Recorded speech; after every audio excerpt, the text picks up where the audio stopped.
젊은 부자님들 안녕하세요. 모든 재테크를 거미줄처럼 연결하고 있는 재테크 슈퍼거미 법학자 훈우입니다. 오늘은 2021년 6월 12일 토요일 오후 6시 시작합니다. 오랜만에 이렇게 오후에 또 방송을 하니까 너무 마음이 편안하네요.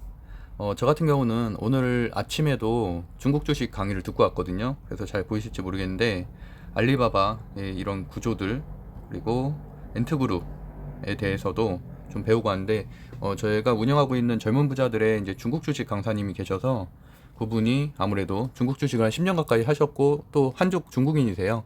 그러다 보니까 그런 것들을 또 통해서 인사이트를 얻을 수 있어서 저도 이렇게 토요일을 통해서 그나마 시간이 좀 있을 때 해외 주식도 공부를 하는데 그 이유 중에 하나는 바로 이겁니다.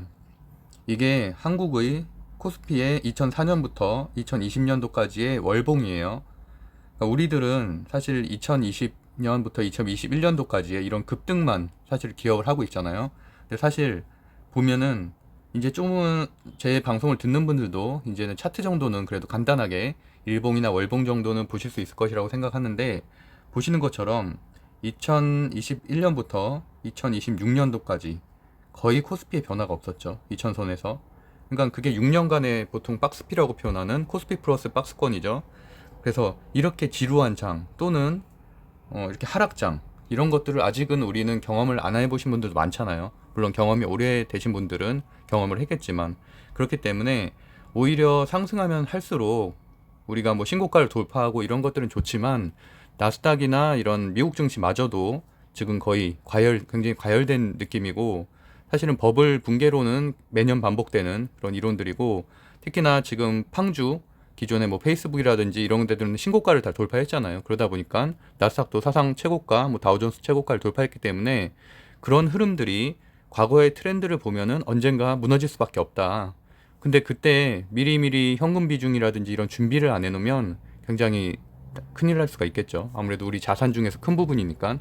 그래서 저 같은 경우도 중국 주식을 끊임없이 공부를 하는 이유는 지금은 중국 주식 아직은 시작은 안 했고요.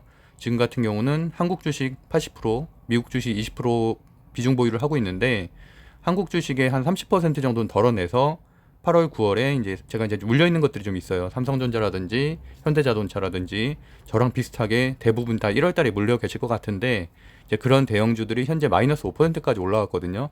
그래서 그것만 탈출하면은 그 돈은 빼서 아무래도 중국의 성장주 중심으로 포트폴리오를 구성하려고 오늘도 공부를 하고 왔습니다. 그래서 어쨌든 제가 이 차트를 일부러 보여드리는 이유가 이렇게 우리가 상승했었던 것만 기억을 하고 뭐 7월, 8월 썸머레일이라고 하면은 굉장히 상승 또 예전처럼 작년 11월, 12월처럼 사면은 그날이 최저가가 되는 그런 일은 사실은 앞으로는 벌어지기 힘들 수가 있다. 그렇기 때문에 사실은 특히나 손절 못 하시고서 지금 버티고 계신 분들은 어느 정도 원점이 되면은 원금 회복하면 일단은 좀 익절을 하고 그럼 추세를 봐가면서 매수를 하는 것들을 좀 추천드리고 있습니다. 그래서 오늘은 일단 주요 지표, 그리고 주요 뉴스, 그다음 미국 증시, 한국 증시, 어제 못했었던 MTS를 통해서 오늘 특히나 이제 대장주를 찾는 그런 방법들, 그리고 현재 대장주들을 분석하는 것들을 해보려고 하는데요. 사실 제가 오늘 그 맨 앞에 이 메인으로 했던 형님이 누구냐면 헨리 피스커라고 피스커라는 되게 생소하시죠? 그 뒤에 이렇게 사진이 있잖아요. 전기차 스타트업이에요. 미국에 있는 전기차 스타트업이고 제가 사실 이미 2월달, 1월달에 소개를 했었어요. 제가 미국 주식 제 유튜브에 들어가시면 동영상에 이렇게 동영상은 최신순으로 되어 있고요. 제 생목록에 보면은 미국 증시가 따로 되어 있거든요. 미국 증시도 저도 지금 비중이 20%고 꽤 큰 돈이 들어가 있어서 이렇게 따로 정리를 하고 있는데 제가 여기서 딱 보면은 언급한 게 세 개밖에 없죠. 일단 네 개네요. 테슬라, 얘는 테슬라도 했었으니까 테슬라, 그다음 게임스탑, 피스커, 로스타운 모터스. 근데 이 중에서 전기차 스타트업은 사실 굉장히 많아요. 한 11군데 정도 되는데 그 중에서 현재 살아남은 곳은 사실 피스커와 로스타운 모터스밖에 없거든요. 그러니까 그런 부분도 제가 좀 이따 설명을 좀 드리도록 할까요? 이게 오늘 새벽이죠. 오늘 새벽 종가 기준의 미국장인데 피스커가 세 번째가 피스커가 있죠. 그리고 로스타운 모터스가 일곱 번째로 있는데 피스커 같은 경우는 제가 그 당시에도 전기차 스타트업 중에서 사실은 실용화, 실제로 양산까지 가능한 곳은 피스코와 로스타운 모터스밖에 없다고 저는 말씀드렸었는데, 물론 그런 것들은 미국의 이제 증권사 리포트를 기반으로 해서 제가 이제 헬리 피스커가 남기는 트위터라든가 이런 것들, 실제적으로 나오는 계획들, 그리고 예약받은 것들 다 공개하고 있거든요, 데이터를. 그런 것들을 통해서 저는 이제 추천을 드렸었고, 물론 저는 조금 고점에 샀기 때문에 이제 막 익절을 시작을 했고, 저는 이 지점쯤에 샀기 때문에, 그럼에도 불구하고 제가 그 당시에 굉장히 추천을 했었죠. 이때 이렇게 급등했었던 이유는 애플과의 협업 이슈가 좀 있었는데, 그건 사실은 이제 사실 무근으로 밝혀지긴 했죠. 그러면서 쭉 빠졌고, 이때부터 테슬라가 폭락을 하기 시작하면서 사실은 스펙 관련 그 전기차 스타트업들이 다 이렇게 폭락을 했는데, 그래서 많이 빠졌을 때는 거의 한 10달러까지도 갔었죠. 9.6달러까지 갔었네요. 그랬는데 제가 5월 방송부터 계속 강조드리는 부분이 이 부분이죠. 그 미국의 전기차 스타트업들이 상승을 시작을 했고 반등을 시작했다. 그래서 이건 일시적인 반등이 아니라 이렇게 3주 가까이 반등을 했고, 어제마저도 5% 가까이 올랐기 때문에 사실은 이때쯤에 제가 이제 방송을 하기 시작했을 때 들어갔었던 분이라면 당연히 40% 이상 수익을 냈을 거고, 어쨌든 저 같은 경우야 워낙 비중 크게 들어가 있어서 물론 추매도 중간중간 했습니다. 한 1,000만 원, 2,000만 원 추매를 했고, 그래서 저는 거의 한 7천만 원 정도 현재 들어가 있는 상태고요. 물론 스타트업이고 아직은 양산이 된 바는 아니기 때문에 지금 팍스콘하고 양산을 계획하기로 이미 다 기사화가 됐죠. 그래서 어쨌든 저는 실용 가능성, 그리고 또 CEO의 그런 트위터라든지 이런 메시지들을 보면은 실제로 굉장히 강력한 의지를 가지고 있는, 헨리 피스커 같은 경우는 테슬라에서 일했던 디자이너거든요. 그래서 어쨌든 그런 것들도 신뢰할 수 있고 해서 이렇게 보유를 하고 있는데, 그러니까 이런 흐름들 결국에는 아까 말씀드렸던 처럼 오늘 콘텐츠가 대장주를 찾는 거잖아요. 그렇게 보면은 일단 물론 이렇게 일시적으로 상승한 게 대장주라고 보는 건 아니고, 이 섹터를 매일매일 체크를 하고 있거든요. 저는 여기를 굉장히 중요한 섹터라고 생각을 하고 있어요. 전기차 성장주에 어떻게 보면 미국에서도 거의 최정점에 있는 곳이기 때문에 이곳들 중에서도 지속적인 상승을 하는 기업이 있으면 그곳은 당연히 오래 갈 수가 있다.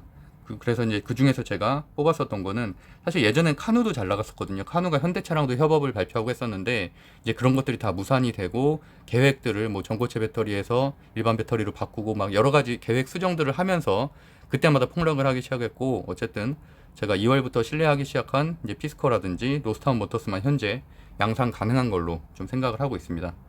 어쨌든 그래서 오늘은 전체적으로 이런 대장주에 대한 좀 얘기를 하고 싶은데, 왜냐면 이렇게 현재도 사실은 가치주 또는 성장주 둘 중에 하나, 어느 곳이 주도 섹터라고 하긴 어려울 정도로 혼조세거든요.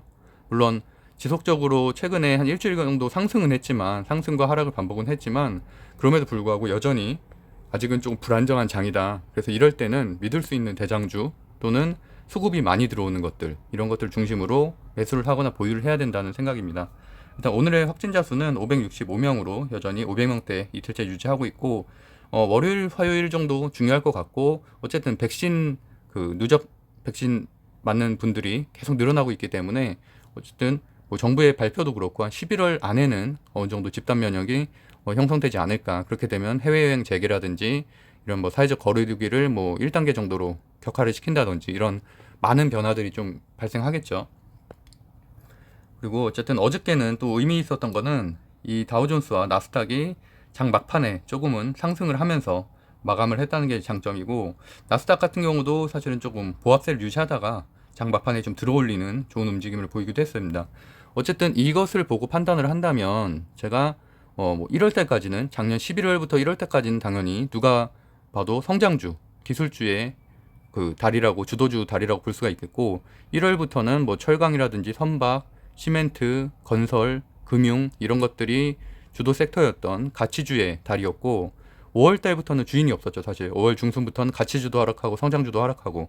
근데 저는 5월 마지막 주, 한 셋째 주, 넷째 주 정도부터는 저는 아마도 성장주가 지금 이렇게 미국의 전기차 섹터라든지 이런 곳들이 좀 많이 올라오고 있는 거, 뭐 항공우주라든지 뭐 버진 갤럭틱이라든지 이런 것들이 급격하게 올라오는 거 보면은 다시 성장주로 주도 전환이, 태세 전환이 좀 일어날 수 있을 것 같다라고 말씀드렸고, 현재는 나스닥이 계속 한 2주 정도 강한 모습을 보이고 있죠. 그래서 이런 것들을 보면은 FOMC 다음 주 15, 16일인데 그때에 이런 테이퍼링에 대한 리스크만 사라진다면 다시 예전에 한 12월 그때 정도 작년 12월, 올해 1월처럼 어느 정도는 대형주 성장주도 올라갈 수 있는 장으로 회귀를 하지 않을까. 그 대신에 길다고 생각하지는 않고요. 그런 것들이 그래도 한 달에서 두 달 정도는 유지되다가 다시 조정장으로 가지 않을까라고 생각을 하고 있습니다. 국채금리는 뭐 소폭 상승한 1.4 굉장히 좋은 수치죠. 1.5 아래면은 상당히 낮은 수치고 원달러 환율도 1116원 상당히 좋은 수치고요. 이렇게 대외 환경은 참 좋습니다. 한국 중앙은행 한국은행에서 기준금리를 올린다는 지금 얘기가 좀 나오곤 있죠. 근데 이런 것들은 시장에 사실 큰 영향은 아닐 것 같고 어느 정도 또 예상을 했던 거고 상당히 오랜 기간 동결을 해왔기 때문에 그 대신에 미국 같은 경우는 당연히 이런 금리 상승이 큰 영향을 미치죠. 결국에는 빚을 내서 투자하고 있는 성장주, 아직은 실적이 뒷받침되고 있지 않은 곳들은 이런 금리가 우리 개인 같은 경우도 사실은 금리가 한 0.5%만 올라도 엄청 타격이 큰데 기업 같은 곳들은 뭐 몇천억, 몇 조를 대출해서 어쨌든 성장을 하고 있는 거잖아요. 증설도 하고. 근데 거기에서 금리가 조금만 올라가면 얼마나 대출이 부담이 되겠어요. 그런 것들이 이제 성장성에 부담을 준다는 것들이고 어쨌든 6월 10일자 이데일리 기사가 괜찮은 게 있어서 가져왔는데 여기도 보면은 연준의 통화 기준은 여전히 괜찮다. 양호한 편으로 예상을 하고 있다는 내용이고요. 제가 다 설명을 드렸던 부분이죠. 뭐 CPI 지수 5.0 그래서 기준치 예상치보다 4.7보다는 소폭 상승해서 나왔지만 실제로 세부 내용을 좀 보니까 결국엔 뭐 석유라든지 휘발유, 그다음 중고차 판매율 때문에 사실은 높은 거였지 전체적으로는 아직은 좀 부족하다라는 부분이고 그다음에 제가 이제 실업수당 청구 건수도 얘기를 드렸었죠. 그것도 고용률 자체도 소폭 상승했다. 그러니까 결국에는 실업수당이 청구 건수가 감소했다는 거는 이게 많이 감소해야 되자는 거죠. 그럼 실업수당이라는 거는 고용률의 반대가 되니까 그래서 결국에는 고용률이 소폭 상승한 거기 때문에 결국에는 아직까지는 그래도 인플레 우려라든지 이런 조기 테이퍼링 이런 거에 대한 부담감은 현재는 덜 상태다. 그래서 뭐 그 정도. 그래서 어쨌든 중요한 거는 15, 16인데 현재 분위기라면은 뭐 어쨌든 지금도 미국 증시가 좀 안정을 되고 있고 이런 분위기라면 15, 16에도 큰 영향은 있지 않지 않겠나라는 생각입니다. 그래도 어쨌든 좀 변동성을 두려워하시는 분들은 그래도 만약에 추가 매수 계획이 있다면 가능하면은 15, 16 상황을 보고 들어가는 걸 좀 추천드리고요. 수급은 어제 말씀드린 대로 외국인이 좀 샀고 기관도 좀 샀고 그래서 공매도 잔량은 여전히 좀 많긴 한데 아무래도 두산중공업이라든지 두산인크로퍼드라든지 예전에 공매도 잔량이 많았던 곳을 중심으로 증가를 해서 그런 것들이 최근에 좀 많이 떨어지긴 했었죠. 그리고 이제 비트코인도 사실 별로 좋지 않더라고요. 제가 지금 비중을 거의 줄였거든요. 지금 이제 비중이 한 200만 원밖에 안 남았는데 제가 비트코인도 한참 많이 했을 때는 이런 비트코인이나 이더리움 이런 대형 코인들을 중심으로 한 1,700만 원까지 했었는데 한 4, 500만 원 정도 익절을 하고 다 정리를 했어요. 그래서 한 4, 5일 전에 마지막 남아 400만 원 정리를 해서 지금은 이제 거의 한 100만 원밖에 비중이 없고 어쨌든 이건 장기적으로는 뭐 비트코인 정도는 투자를 계획은 하고 있는데 현재 사이클은 어쨌든 하락 추세이기 때문에 지금 들어가기에는 조금 아쉬운 부분이 좀 있고요. 그다음에 이렇게 제가 어제 기사 공유해드린 것처럼 페이콘이라든지 결국에는 우리나라 제도권 안에 있는 제도권 안으로 들어가고 있기 때문에 가상화폐 시장이 여기에서 상폐될 가상화폐들이 굉장히 많다. 특히 이런 조금 작은 코인들, 소형 코인들, 특히 우리나라에 굉장히 많이 포진이 돼 있죠. 특히 빗썸을 중심으로 많이 포진이 돼 있는데 이런 것들을 아무래도 정리가 되니까 사실 그런 과도기 때는 가상화폐 시장도 하락할 수밖에 없죠. 그래서 그런 것들이 넘어서게 되면은 뭐 올해까지 다 정리를 한다고 하니까 그러면은 내년에는 대형 거래소 네 군데, 뭐 업비트나 빗썸 이런 데를 비롯해서 네 군데만 살아남게 되고 나머지 것들은 조금 안정적인 시장으로 돌입할 가능성이 좀 있다는 부분이고요. 공매도 통계 같은 경우는 네이버 같은데 공매도 포털이라고 치면 이 종합 포털이 나오거든요. 거기 보면은 매일 업데이트가 되는 부분들이고 공매도 잔고 상위 50종목 이런 것들이 쫙 나오죠. 그래서 개별 종목도 다 검색을 할 수 있는데 저 같은 경우 최근에 이제 두산중공업이나 두산인프로코어가 많이 하락을 해서 그런 잔량 같은 걸 체크를 하니까 확실히 그 하락을 했을 때 공매도 잔량이 많이 늘었더라고요. 늘고 또 거래량도 많이 늘었고 그래서 여전히 이번에 목요일 금요일에 좀 줄면서 하락세가 좀 잦아들긴 했는데 금요일은 소폭 상승했죠. 근데 어쨌든 여전히 이렇게 공매도 상위 기업들은 리스크를 상존하고 있다. 우리가 알고 있는 뭐 셀트리온, 그다음에 호텔신라, H&M, 현대위아 이런 것들도 다 공매도 잔량이 많은 곳이다. 라는 정도 기억하시면 될 것 같고요. 코스닥에서도 KMW, HLB, 뭐 MC넥스, BH, 현대바이오 이런 것들이 공매도 잔량이 높은 편이다 정도로 이해하시면 될 것 같습니다. 주요 뉴스는 어저께 말씀드렸던 대로 짧게만 보고 넘어가면은 6월 1일부터 10일까지의 수출이 굉장히 늘어났다고 했죠. 반도체, 차. 그래서 이런 것들에 대해서 결국에는 하반기 주도주가 될 가능성이 높다. 수출 실적이 잘 나오기 때문에 그 말은 2분기 실적이 잘 나온단 말이랑 똑같은 말이죠. 그리고 수소 어벤져스 제가 얘기하면서 현대차, SK, 포스코, 효성 네 군데에서 수소 동맹, 그래서 수소 관련된 주들이 장중 한때는 15%까지도 상승을 했다가 소폭 많이 빠지긴 했지만 어쨌든 그렇게 이제 그런 재료로 의해서 움직였다는 부분을 설명을 드렸었고요.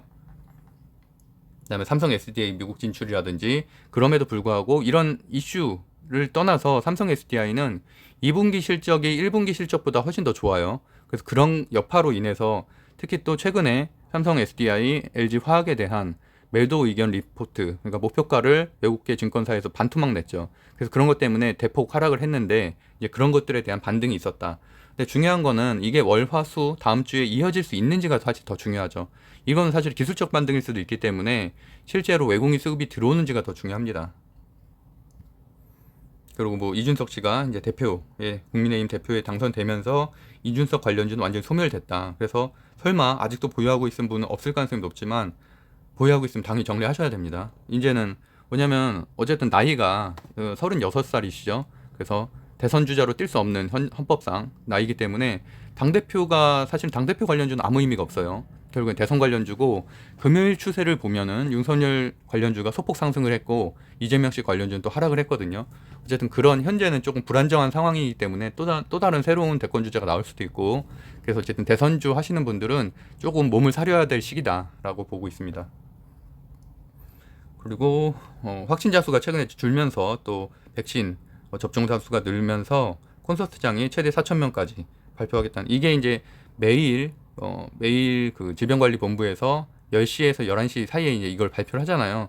거기에 따라서도 이렇게 주가가 요동칠 수 있기 때문에 이런 부분도 가능한 한 체크를 하시는 게 좋다고 생각을 해서 말씀드렸었고, 어저께 이제 엔터주에 대해서 전체적으로 말씀드렸었죠. 최근에 SM의 이제 네이버, 카카오의 뭐 지분 합병, 이런 논의들이 좀 이루어지고 있잖아요. 아직 어느 쪽으로 확정된 건 아니지만 그런 것 때문에 SM 주가가 굉장히 많이 올랐고, 그러다 보니까 나머지 기업들이 순환매로 올라왔다. 근데 그럼에도 불구하고 엔터주의 좀 아쉬운 점은 PBR, PER이 굉장히 높은 편이라서 좀 그런 부분들은 주의가 필요하고, 대신에 하이브라든지 JYP 그 정도는 저는 이제 좀 좋게 보고 있습니다. 그리고 나머지 기업들은 좀 못 오른 기업들 중심으로 하는 것도 이제 어느 정도, 이것도 콘택트주로서 그 코로나 확산세가 좀 줄어들면 콘서트가 좀 더, 지금은 4,000명까지 제한하고 있지만 이제 뭐 나중에 아레나홀, 돔 이렇게까지 가능하게 되면은 콘서트 관련된 매출이 더 증가하기 때문에 이제 그런 부분에 대해서는 미리 투자하는 것도, 물론 지금 콘텐츠주가 많이 오른 상황인데 이런 것들이 조정이 오면은 분할 매수할 만하다고 저는 생각을 하고 있습니다. 미국 증시를 잠깐 볼게요.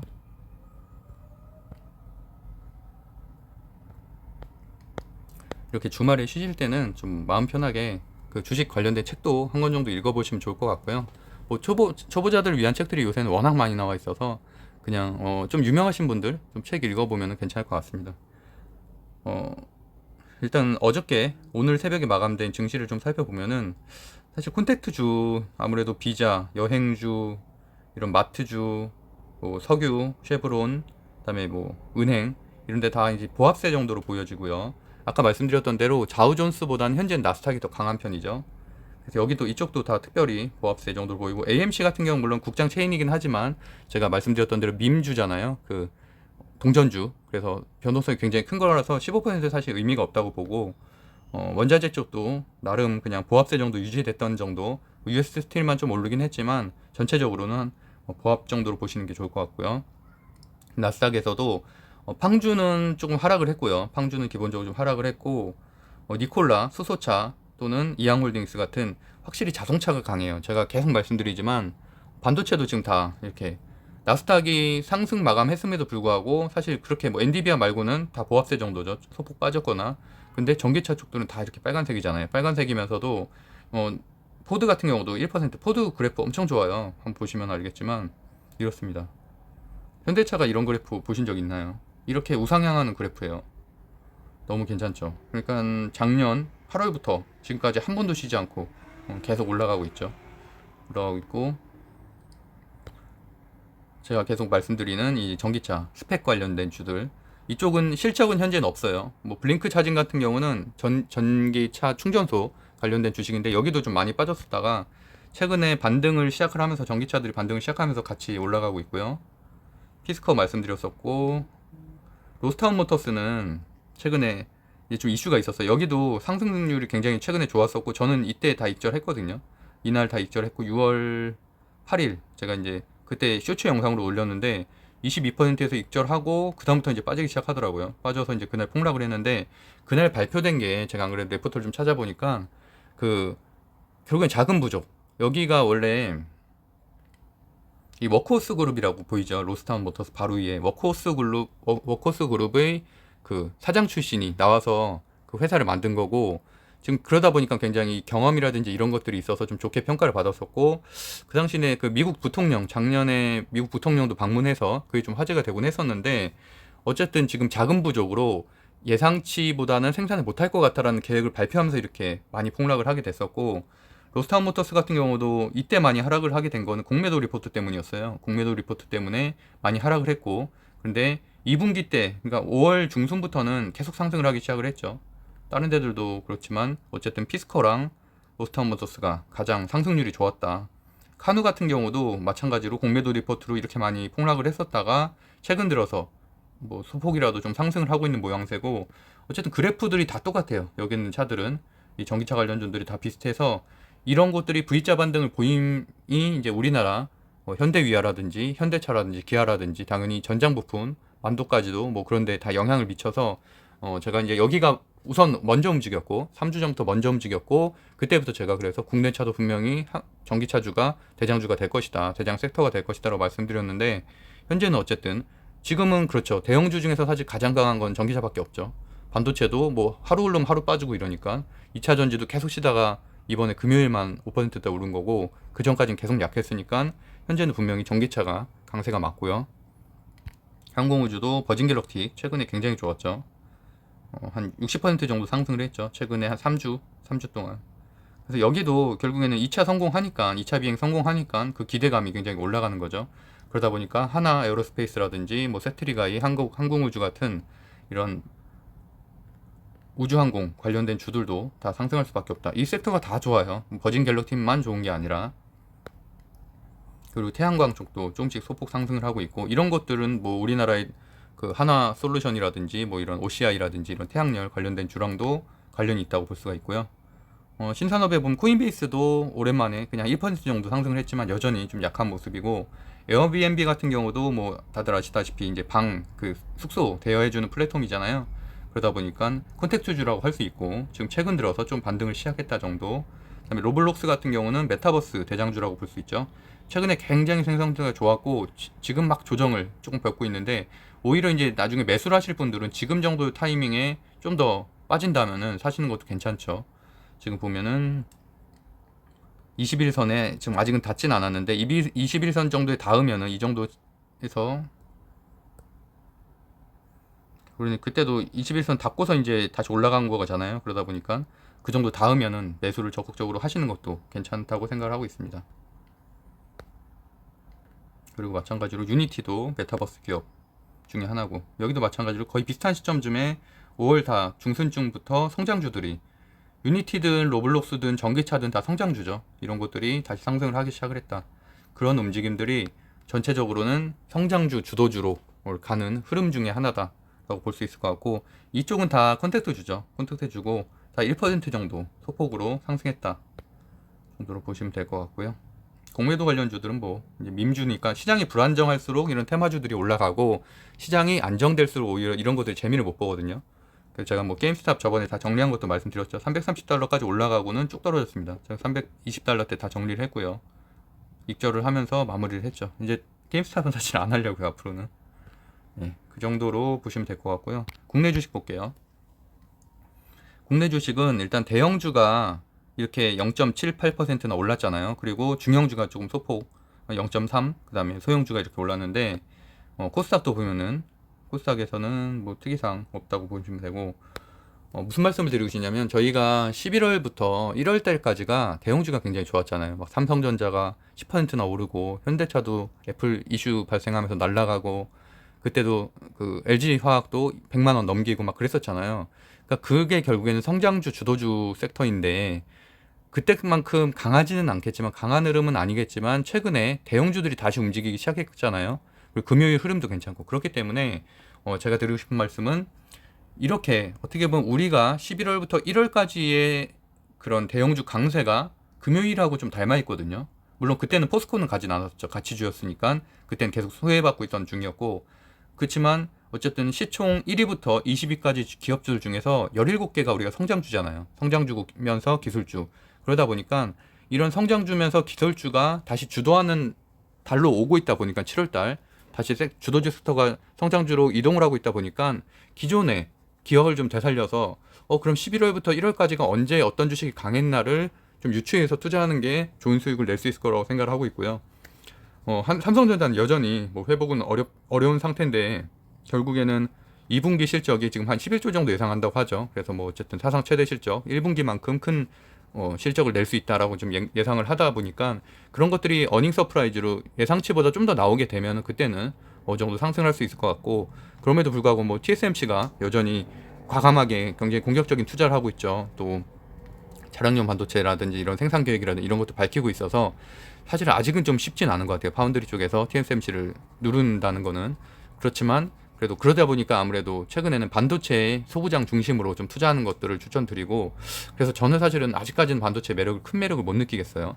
오히려 저는 전기차 당 눈에 보이게 오르고 있으니까 투자할 수 있는데 어쨌든 그럼에도 불구하고 SK 하이닉스가 오랜만에 이렇게 4%대 상승했다는 건 의미가 있고 여기도 보시면은 좀 의미가 있는 게 지금 이건 아시죠? 5일선, 21선, 61선, 121선.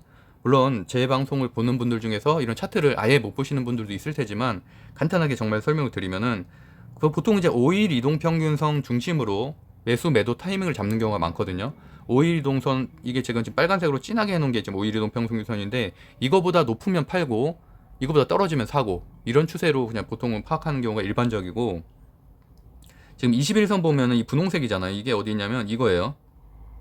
이것보다 지금 아래로 깨졌었잖아요. 사실 21선이 깨지는 거는 좀 좋지 않은 거거든요. 추세가 깨지는 거기 때문에.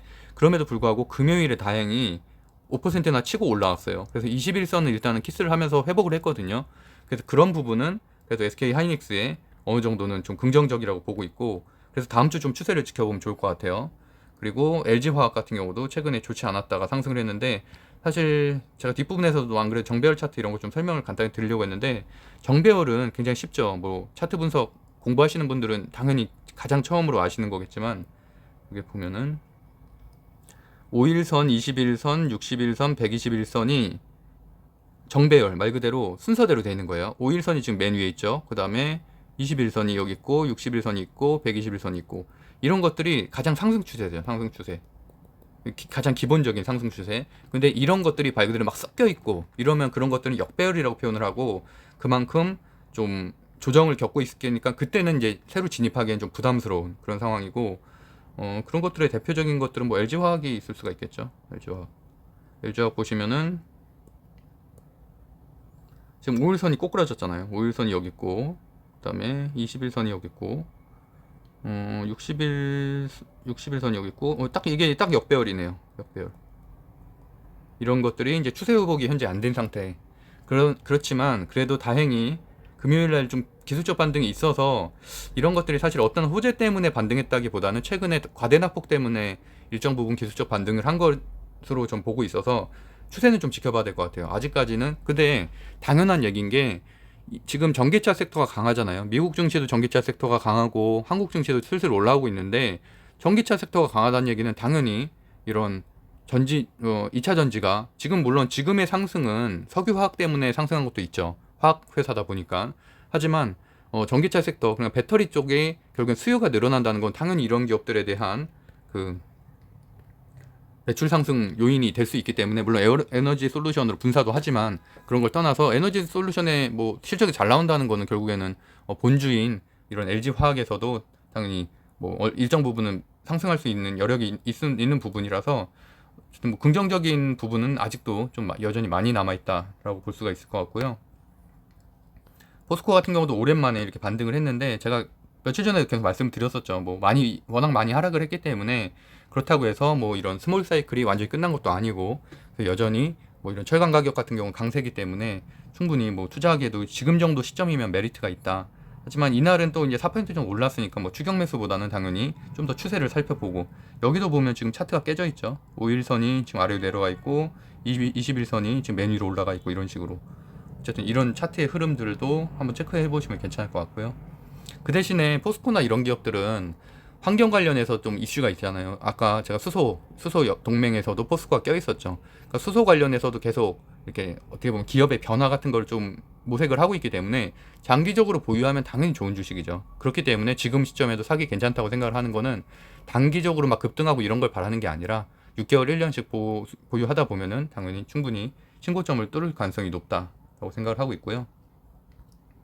LG전자도 계속 제가 말씀드리죠. 너무 낮아요. 위치가 너무 낮고 어쨌든 LG 조인트 벤처 7월달이 나오고 이제 그런 전장 부품 매출이 슬슬 증가하기 시작하는 여전히 MC 사업부 매각에 대한 기저효과를 뭐 효과를 거의 못 보고 있어요. 물론 이때 조금 상승은 했지만 다시 그만큼 다시 빠졌기 때문에 그래서 여전히 낮은 가격이라고 생각해서 뭐 매수하기도 좋은 시점이라고 봅니다. 그 대신에 LG전자는 사실 과거의 흐름을 보면은 월봉으로 보시죠.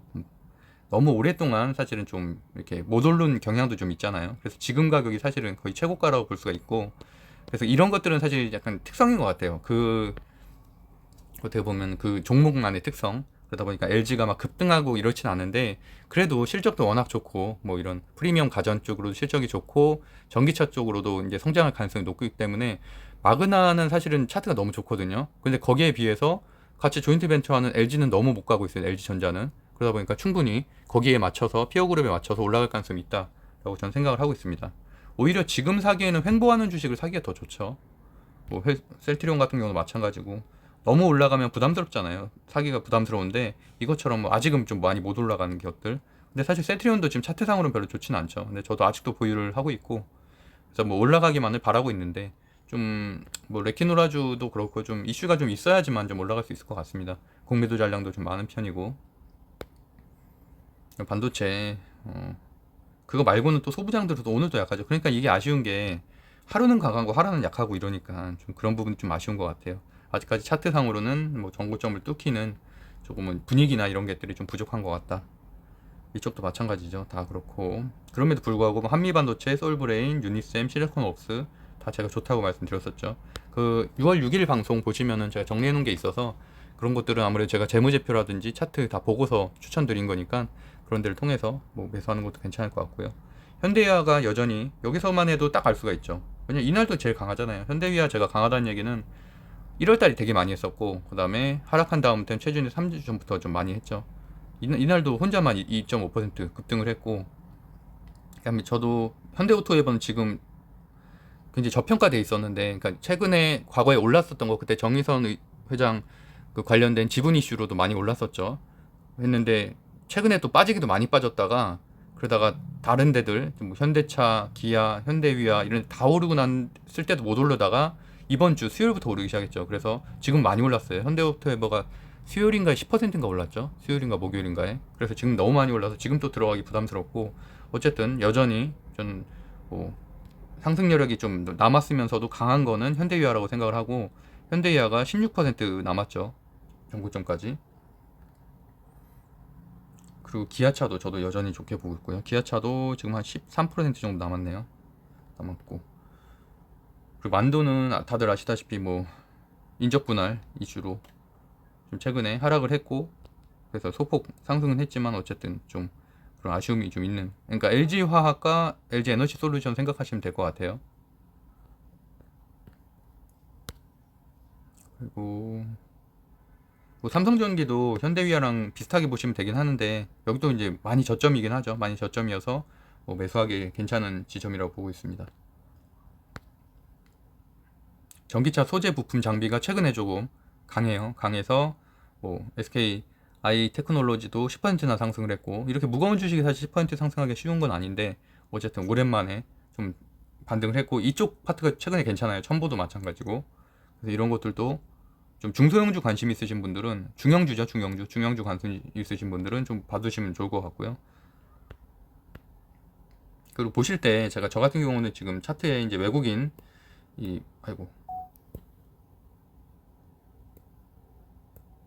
외국인 순매수량도 지표로 항상 체크하고 있거든요. 순매수량이 늘어나면 당연히 좋은 거고, 저는 결국에는 차트를 수급을 지배하는 거는 외국인 순매수량이 가장 중요하다고 보기 때문에, 물론 거래량도 중요하고요.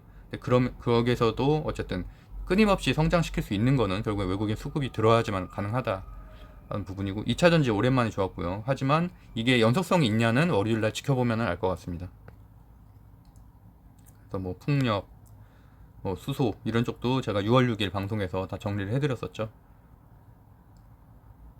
로봇도 최근에는 못 가고 있는데 뭐 항공우주가 가고 있으니까 갈 수가 있겠죠. 그리고 또 결국엔 여기도 이제 전고점 대비 30% 아랫부분인데, 아직은 저는 사실 좀 매력은 못 느끼고 있고, 좀 뭔가 좀 계기가 있어야 돼요. 뭐 로봇 관련해서 정부에서 어떤 개발 계획이라든지 이런 것들, 지원 사업 이런 것들을 해야지 쫙 올라가는데, 아직까지는 물론 LG전자가 로보스타 같은 경우는 지분을 많이 가지고 있어요. 보면은 최대 주주가 LG전자 33% 써있죠. 그렇긴 한데 아직은 뭐 전장사업부에서도 실적을 못 내고 있는데, 로봇 관련해서 뭐 이렇게 획기적인 실적을 낼 가능성은 현재는 없기 때문에, 뭐 장기 보유 6개월 이상 생각하고서 투자하시는 건 괜찮지만 당장은 가기는 좀 힘들 것 같다라는 부분이고, 오히려 그렇게 따지면은 뭐 이런 이 미래우주 쪽으로 투자하는 게 낫죠. 하나에어로스페이스라든지 뭐 한국항공우주, 그다음에 좀 중소형주까지 보시면은 뭐 AP위성, 캔코아 뭐 이런 데까지.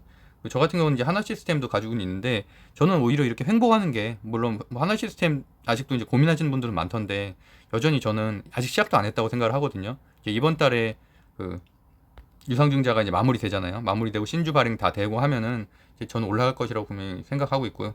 오히려 지금 시대에는, 지금 시점에서는 이렇게 횡보 중인 게 부담이 적죠. 오히려 너무 우상향하고 있으면 부담스럽잖아요, 들어가기가. 그래서 어쨌든 저는 여전히 좋게 보고 있습니다.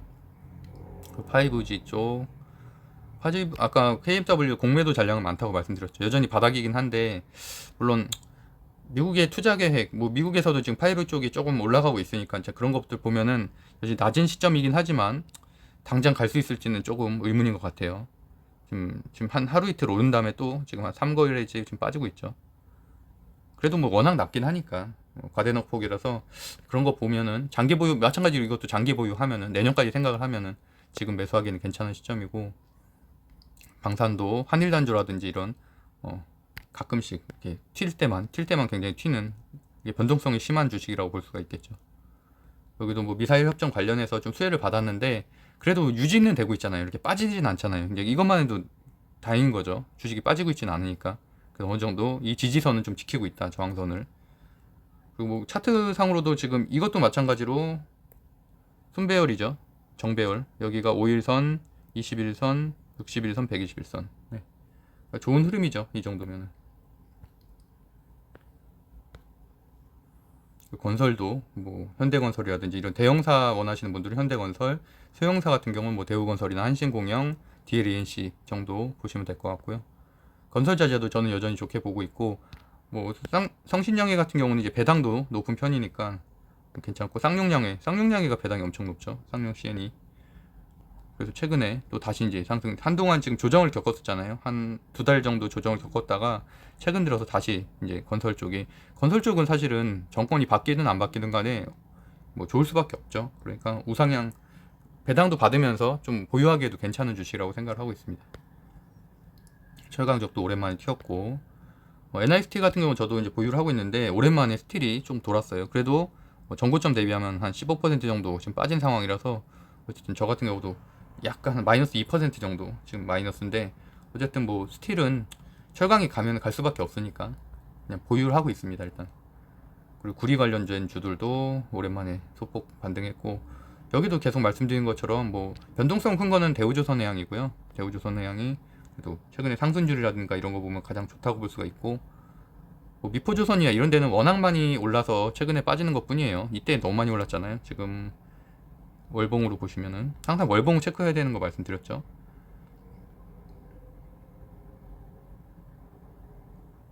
2월 달에 25%, 3월 달에 23%, 거의 한 70% 올랐으니까 이렇게 가치주가 70% 오른다는 건 참 어려운 일이잖아요. 슈퍼사이클도 아닌데 현재는. 그러니까 어쨌든 많이 올랐으니까 잠시 조정을 겪는 것 뿐이지 뭐 크게 이슈가 있는 건 아니니까요. 대한해운도 최근에 좀 좋게 보고 계신 분들 좀 있는 것 같아요. 여기도 마찬가지로 월봉으로 체크해보면 아직 많이 못 올라서 좋게 보시는 분들이 있는 것 같고, 두나무 관련주들을 계속 말씀드리지만 아까 보여드린 것처럼 비트코인은 워낙 안 좋잖아요. 워낙 안 좋고 코인베이스도 안 좋으니까 지금 현재 좀 쉬어가고 있는 거고, 그래도 이제 하나투자증권이야 그거 말고도 뭐 토스 상장도 있고 워낙 재료가 많은 곳이라서 저는 뭐 여기에서는 지지 기반은 있다고 생각을 하고요. 뭐 차트는 조금 깨지긴 했는데 그래도 뭐 전고점까지는 사실 좀 시간은 오래 걸릴 것 같고, 전고점은 아니고 한 그래도 한 6,000원대까지는 올라갈 수 있을 것이라고 생각하고 있습니다. 그 슈팅 나오면은 어느 정도 수익 실현하는 것들을 좀 추천드립니다. 메타벅스도 여전히 좋게 보고 있어요. 소닉 시스템이나 뭐 IM 이런 것들. 그러니까 중소형주들은 그렇고요. 그다음에 뭐 네이버도 메타벅스를 하고 있으니까 아까 보신 대로 로블록스나 유니티나 이런 데들이 상당히 흐름이 좋았죠. 그래서 이런 것들도 보유하면은 뭐 가상화폐 관련주와 마찬가지로 테마성이 좀 있어서 변동성이 크긴 한데 그래도 꾸준히 우상향하고 있으니까 여전히 차트도 좋고, 그래서 그런 것들 좀 살펴보시면 좋을 것 같고요. 여기 같은 경우는 이날은 이제 로지스가 좀 올라가긴 했는데 그래도 저는 여전히 거래량이나 뭐 이런 것들 보면은 거래량으로 보면은 아무래도 대장주를 판단하는 거는 거래량 그다음에 상승률이 있는데, 물론 3,000원짜리 지금 천만, 10만, 천만 3,000원짜리가 1,300만 주 거래된 거랑 로지스가 거래량은 비슷하다고 볼 수가 있겠죠. 왜냐하면 거래 대금으로 보면 비슷하잖아요. 지금 이건 8,000원짜리니까 오히려 이게 로지스가 조금 더 높죠. 근데 KCT도 이날은 좀 거래가 좀 됐고, 거래 많이 됐네요 이날. 됐고 어쨌든 그래도 그럼에도 불구하고 저는 여전히 이제 K사인이 아직까지는 대장주라고 생각하고, 이게 물론 흐름이 바뀔 수가 있죠. 이날은 이제 2.7%밖에 못 올랐으니까. 근데 워낙 많이 올랐어요. 워낙 많이 올라서 좀 쉬어갈 수도 있죠. 패턴이 그렇잖아요. 오르고 많이 오르고 한 3일 쉬어가고 많이 오르고 한 3일 쉬어가고 또 한 3일 쉬었고 이제 그 다음에 좀 상승하고 있고 하니까 그런 패턴들, 각 주식이 가진 패턴들도 좀 이해하시면 좋을 것 같고요. 제가 그 데이 트레이닝 그러니까 매매로 매일 이제 추천을 해드리기로 했잖아요. 그래서 제가 목요일날 추천했던 게 이 대원전선이었고, 대원전선 그래서 목요일날 이렇게 됐었죠. 장초에 이거는 사실은 저는 절대 아무나 이렇게 사라고는 말씀 안 드리고요. 장초에 대응 가능하신 분들만. 왜냐면 빨리 한 4, 5분 만에 올랐다가 다 빠지거든요. 그러니까 이렇게 쫙 빠진다고 여기서 반등할 거라고 절대 생각하면 안 되고, 그러니까 이때 시초에 들어가도 한 4, 5% 정도 먹고 나올 수 있으니까 한 5분 안에 대응할 수 있는 분들만 뭐 그냥 소액으로 하면 커피값 정도 벌 수 있다라고 추천 드렸던 거고, 금요일 날 제가 HLB 파워 했었는데 이날도 쫙 빠졌죠. 쫙 빠졌고 그 대신에 시초가가 4%로 시작했잖아요. 그래서 고가 8%까지 갔었어요. 8.5%. 그래서 시초가에 들어가신 분은 3%에서 4% 정도 5분 안에 매도를 했으면은 수익은 볼 수 있었고, 근데 만약이라도 계속 들고 있었으면 당연히 큰 손실을 났죠. 그래서 제가 여기는 진짜 할 수 있는 분만 하라고 계속 경고를 드리는 겁니다. 여기서 절대 반등 생각하시면 안 되고, 여기는 살짝 올렸다가 바로 빠지니까 제가 이런 데이 트레이닝 관련된 주를 제가 이제 방송마다 하나씩 이제 내일도 하나 이제 일요일 날 언급을 드릴 건데, 그럴 때는 항상 그런 식으로 대응을 해야 된다는 거. 그래서 자신 없으시면 아예 하면 안 돼요. 그리고 스펙주들, 저는 스펙주는 이제 어렵다고 보고 아예 이런 데는 관심이 이제 안 가시는 게 좋을 것 같고요. 전선도 원전 관련주들이 이제 다 사실 죽었는데 S&T 에너지 저 보유하고 있다고 말씀드렸죠. S&T 에너지 이제 그날 6% 올라갔는데, 어쨌든 저는 이렇게 생각해요. 뭐 워낙 PER, PBR이 낮아요. PBR, PER이 낮고 재무제표가 그나마 이쪽 주식들 중에서는 좀 좋은 편이었고, 그래서 이제 매수를 했는데 저도 아직은 마이너스에서 번호하진 못했고요. 그럼에도 불구하고 어쨌든 이렇게 6% 상승했다는데 좀 의미가 있죠. 나머지 아무도 못 가는데 S&T 에너지하고 우진만 간 거니까. 두산중공업도 거의 반토막 지금 났는데, 반토막까지는 아니고 한 3분의 1 정도 빠졌는데, 공매도 잔량을 체크해 보니까 지금 공매도 잔량 여기 들어가면은 체크하실 수 있거든요. 여기 두산중공업 여기 보시면 써 있잖아요. 이 공매도 잔량이 있으니까 확실히 이때가 많이 들었어요. 그 막 급등하면서 이때부터 막 공매도 잔량 엄청 늘기 시작하죠. 공매도 거래량. 그러다가 지금부터 줄기 시작하면서 이제 소폭 하락하기 시작하는 건데, 물론 공매도가 잔량이 아직도 많이 남아있다는 거는 여전히 리스크가 좀 일정 부분 있는 거라서, 원래 두산중공업이나 두산인프라코어는 공매도가 높은 주식이었어요. 그러다가 이번에 급등 때문에 공매도 잔량이 더 많아진 것 뿐이에요. 한 10배 가까이 늘었어요. 그러다가 이제 이때부터는, 지금 10일부터는 조금 줄었어요. 9일, 10일에는 공매도 잔량이 많이 줄어서 어쨌든 막 폭락까지는 안 하겠지만 그래도 한동안 횡보를 거닐 가능성이 높다, 이렇게 보시면 될 것 같습니다. 네, 두산그룹주 그럼 두산그룹주 아무래도 뭐 두산중공업이나 두산인프라코어가 하락하다 보니까 어쩔 수 없이 두산바켓은 뭐 외국인 지분율이 높아서 그런 거고, 두산 피오셀까지도 빠졌는데, 두산 피오셀 금요일에 반등한 거는 수소 때문이죠. 수소 벨트 때문에 그런 거고, 일정 부분은 하여튼간 횡보를 좀 할 것 같고, 그럼에도 불구하고 두산도 워낙 뭐 최근에 많이 올라서 빠진 것 뿐인데, 어쨌든 뭐 목표가는 15만원까지 나왔죠. 그래서 앞으로가 좀 기대되는 기업이라고 할 수 있을 것 같고요.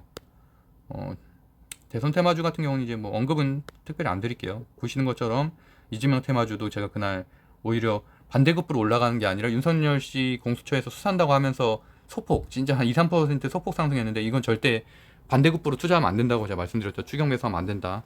그래서 지금은 대선주는 일단 흐름을 더 지켜봐야 된다. 다음 주에 뭐 수사 상황이라든지 이런 것들 브리핑 같은 걸 좀 보면서 접근을 해야지, 어설프게 들어가면 이제 큰일 난다.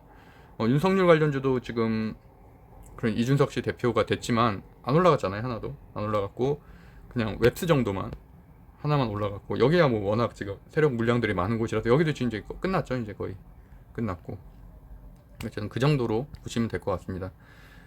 그래서 대장주를 판단하는 거는 뭐 일단 여러 가지가 있겠는데, 일단 뭐 거래량이라든지 이런 것들도 당연히 있겠고요. 좀 정리를 해보면은 정배열, 역배열, 그 다음에 뭐 가장 기초적인 것만 말씀드리는 거예요. 그 다음에 뭐 이렇게 21선 기준으로 이 세 가지 정도로만 봐도 일단 최소한의 흐름, 최소한의 추세 정도는 읽을 수 있다고 보고요. 근데 지금은 어쨌든 다음 주에 이번 주죠. 이번 주에 강력한 이벤트가 있으니까 FOMC 회의라는 변동성에 대한 마지막 리스크가 남아서 좀 그것까지는 보시고서 대응하는 게 좀 낫다고 생각을 하고, 그다음에 뭐 성장주 같은 경우는 지금 매수하기도 괜찮은 시점이긴 한데, 어쨌든 6월 6일에 추천 드렸던 정리했었던 거 중심으로 좀 한번 보시면 될 것 같고요. 저는 뭐 여전히 전기차 좋게 보고 있고, 그다음에 대장주들을 결국에는 거래량 많고 상승률이 최근에 가장 좋은 거, 특히나 오늘 금요일 날 이렇게 기업들 움직인 거를 좀 보면 좋겠다고 생각을 하는 거는, 금요일이 어떻게 보면은 오랜만에 성장주가 강세였던 날이거든요. 근데 6월 중순, 7월 그 성장주 강세로 이어질 가능성이 높다 보니까, 그때 강한 주식이 사실은 6월, 7월에도 강할 가능성이 높아서, 저 같은 경우는 두 가지를 체크하는데, 하락장 있잖아요. 하락장 엄청 폭락하는 날, 전체적으로 코스피가 많이 빠지는 날, 그때도 빨간색인 것들만 좀 체크를 해야 되거든요. 그런 것들은 굉장히 강한 주식이에요, 그 당시에. 그래서 오히려 저는 다 파란불이라고 해서 그냥 뭐 오늘 보기 싫어서 안 보는 게 아니라 빨간색 있는 것만 체크해놔요. 그때는 뭐 외국인 수급이 들어오거나 이런 것들이 좀 있는 곳이라서, 그런 것들이 말 그대로 상승으로 추세 전환 됐을 때도 더 크게 올라갈 가능성이 높아서 이제 그런 부분이 하나 있고, 그다음 아까 말한 대로 그냥 가장 무난한 거는 상승 추세, 이평선이 정배열로 되어 있는 것들, 이런 것들을 좀 체크하시면 좋을 것 같고요.